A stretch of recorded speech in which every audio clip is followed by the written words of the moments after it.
family, Iridium. Hope you're doing all right. Album review time. Now, I'm a bit late on this album, and there's a reason for that. I'm the first person, if you ever get to know me, to hold my hands up and say I was wrong.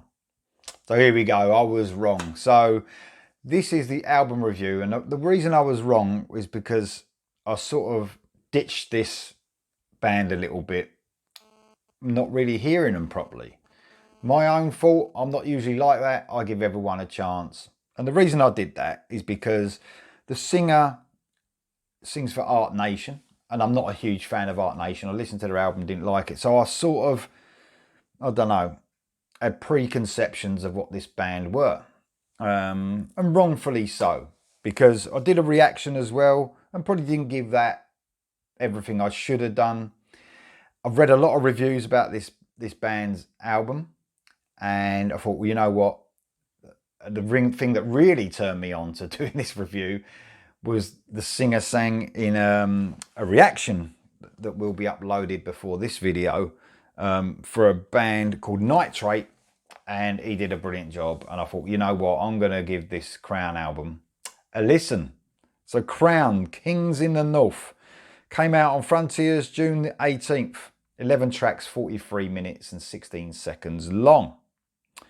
So I've read a lot of reviews, like I said. I belong to a lot of sites, and this has really got some rave reviews and saying that it basically sounds like a lot of the bands that I love. Heat, Eclipse, those sort of bands. And I thought, you know, sometimes a lot of bands do sound like those bands, but they don't quite reach the heights of those. But I'll tell you what, this album is not far behind those bands at all. And yeah, there's some songs you would actually think it was those bands, especially Heat, I think. And the elements of Eclipse, Crazy Licks, all those bands, they've got a similar sound. But, you know, you've got to have something extra that sort of pulls you away from that. And I think this album is good enough. And it's definitely a step in the right direction, maybe for the future as well. So let me run you through the band quickly. So you've got Alexander Strandell, like I said, he's on Art Nation, and that other great Nitrate track that I'll upload. He's on the vocals. Jonah T from Heat on the guitar and keyboards. John Levin from Europe on the bass guitar. Christian Lundquist on the drums from the band The Poodles. And Love Magnuson does some guitar solos, I think, just on guitar solos on this. He's from the band Dynasty. So there you go. Some great, you know, this is a real super group, really, in that genre of music, melodic hard rock. And what do you get on this album? Yeah, you get influences from a lot of those bands. I don't know if they're influences from that band or these bands automatically sound like that because, you know, that European sort of sound. This is a Swedish band. And man, come on, you can't argue the amount of music that I review and react to from Sweden, which is fantastic. It's just, you know, they're the new, where you had the 80s, you had American Sunset Strip bands. It seems like the driving force behind melodic hard rock now is Sweden and other European countries. It really does. It really does sound European, this album though, but there's lots of melody throughout, which gives you slight sort of American, you know, tendencies, mainly like the melodies and the backing vocals and stuff like that. But it does have a European sound still, like all those other bands I've mentioned before. You do get what you do get as well. You get some symphonic parts, you know, mainly intros to songs for a few seconds. A bit like, you know, Magnus Carlsen's stuff that he does with Alan Londe and stuff like that. You get little glimpses of symphonic stuff, but it's not symphonic through the music, just maybe intros and stuff like that. Let me run you through the tracks because this is a great album. I'm sort of kicking myself a little bit because I'm an idiot. And, you know, being a reviewer, I should give everything a chance, you know, and maybe I didn't give this band a complete chance, but I'm the first one to be honest about that. So, Kings in the North, one of my favourite tracks off the album, kicks it off. Real epic sounding song. And the epicness is helped with some chanting vocals. You know, them sort of power metal vocals. But this song never goes into the power metal feel.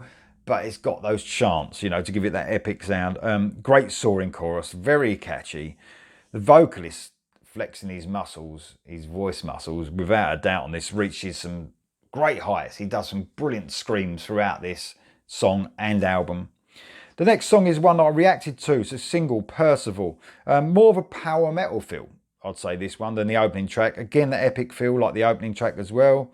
A little bit of a folky breakdown as well, which I probably didn't mention in my reaction. But it's a pretty good song. I don't like it as much as the first song, but it's still a good song. Next one is another single, Sharoline or Sharoline. Some nice chugging, heavy riffs on this one through the verses. This one has that real Eclipse feel and Heat feel to me. More of their sort of rocking tracks. Not a bad song. Unbreakable is next. Another single, a real European feel, even more than the first three tracks. Some good John Sykes-esque guitar playing though. You know, that busy rhythm guitar John Sykes does. Pretty good song, but the next song is one of my favourites, Mad World. This was another single, I believe, a bit of a heavier start here. I like it when they slow down. I think this band are the best when they slow down their tempo, their songs. There's nothing really fast on this album, but you get sort of medium to fast paced songs. But when they do their medium paced songs, I think that's when they're at their best. They become a little bit heavier. A great soaring chorus. One of my favourite songs. Check out Mad World. Absolutely amazing song. One in a Million is next. This is okay, a real feel-good track if you like. Very catchy, especially the verses. Again, a real Heat and Eclipse feel. I'm sorry to all those people out there if I'm, comparing, but you can't help it. A lot of these bands do sound very similar. Sum of All Fears is next. Again, a real European feel to this, like most of the album. A good song.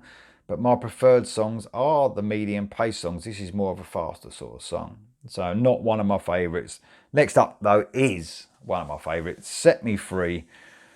Some sort of pop elements in this. A great song, but especially the verses, like pop elements. But I think this makes it a really interesting listen.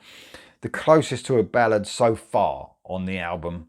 You actually get a keyboard solo on this and not a guitar solo, but that doesn't hurt now and again. There's guitars all over this album, by the way, and there's some great guitar playing, but just on this one, there's a keyboard solo. Fair enough. So, Make a Stand is next. Again, not one of my favourites. More of a bluesier type song in the verses, but the chorus still goes for that European type sound, still. I sort of wish they'd kept, even though I'm not a bluesy fan, I think I'm not saying it's a blues song, but they got that bluesy feel, and it sort of doesn't sort of match with the chorus a little bit. It takes you out of that feel you had at the beginning, and I sort of would have liked it if it stayed with that. But there's some great guitar in this song as well. Cross the Bear is next. The soaring chorus is what carries this song for sure. There's a brilliant chorus in this. Again, some great rhythm guitaring, really busy, that John Sykes-esque. And I always say that. I mean, Eclipse do it. They have a John Sykes, White Snake sort of guitar playing going on. Very cool. The next song, which is the last song, is also one of my favourites. Save Me From Myself. It's the ballad. It's the proper ballad, but it's a build, so it's like a power ballad, if you like. The vocalist sings in the lower range at the start on this one, and he's got a great tone. I've got to say, his tone is great on this. Quite a restrained chorus, but I like it. It works. This one is sort of like a grower. A lot of the other songs are immediate. So the chorus, you like, that chorus is catchy. The first time you hear it, this one is like a grower. So I've listened to this album twice now. And at first, the chorus didn't get me. And I think for me, that's when I like songs over time, or albums over time, is when they grow on me. And the melodies come in, and they come in stronger and stronger over time. A brilliant closer, Save Me From Myself. So yeah, I love this album. I do kick myself sometimes. I mean, most of the time I give things a chance. But, sticking up for yourself, there's so much going on, so busy in the metal scene, which is a great thing, and the hard rock scene, is that I don't get a chance to do everything. And if I think, I'm not going to like that too much, I'll leave it. And sometimes, I go back and then realise I made a mistake. So this is a great album. Crowne, Kings in the North. Check it out. You won't be disappointed. See you next time.